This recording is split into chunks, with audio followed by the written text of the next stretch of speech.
হিমু সমগ্র পড়ে যারা ভাজা ভাজা করে ফেলেছেন আজকের ভিডিও তাদের জন্য। অল্প তেলে ভাজলেন নাকি বেশি তেলে ভাজলেন পরীক্ষা হয়ে যাক। আমি আমার ভিডিওগুলোতে বই, লেখক আর চরিত্রদের নাম বলে দেই, তবে আজকের ভিডিওতে বলবো না।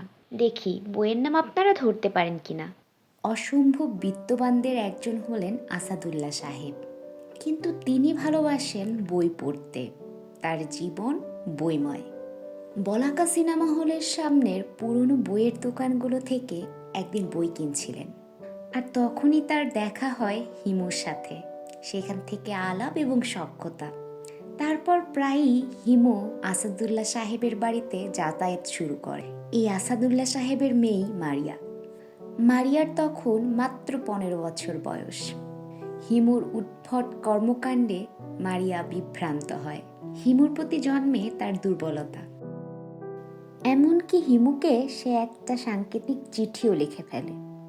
আর হিমু তার স্বভাব মতো এই পরিবার থেকে নিজেকে গুটিয়ে নেয়। তারপর আবার 5 বছর পর এই মারিয়ার সঙ্গেই হিমুর দেখা হয়। দীর্ঘ 5 বছর পর হিমুর সাথে মারিয়ার দেখা হলে মারিয়া হিমুকে জানায় তখন সে ছোট ছিল, তাই ঝোঁকের মাথায় তাকে সেই চিঠিটা দিয়েছিল। এদিকে মারিয়ার বাবার ধারণা মারিয়া তার জীবনের সবগুলো নীলপদ্ম হিমুকে দিয়ে ফেলেছে।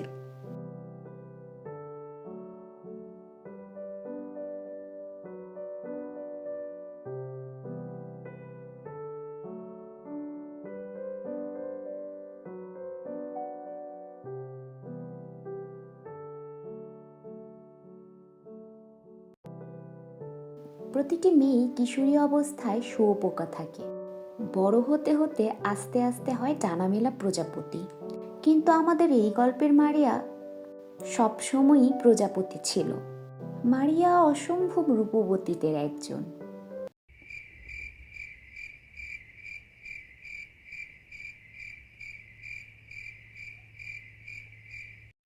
আমার দিকে তাকিয়ে কি দেখছেন? আমি তো আর মারিয়া নই। আচ্ছা, আমি মারিয়াদের বাড়ির বাবুর্চি। এবার হয়েছে? বইয়ের নাম জানলে ঝটপট কমেন্ট বক্সে লিখে ফেলুন।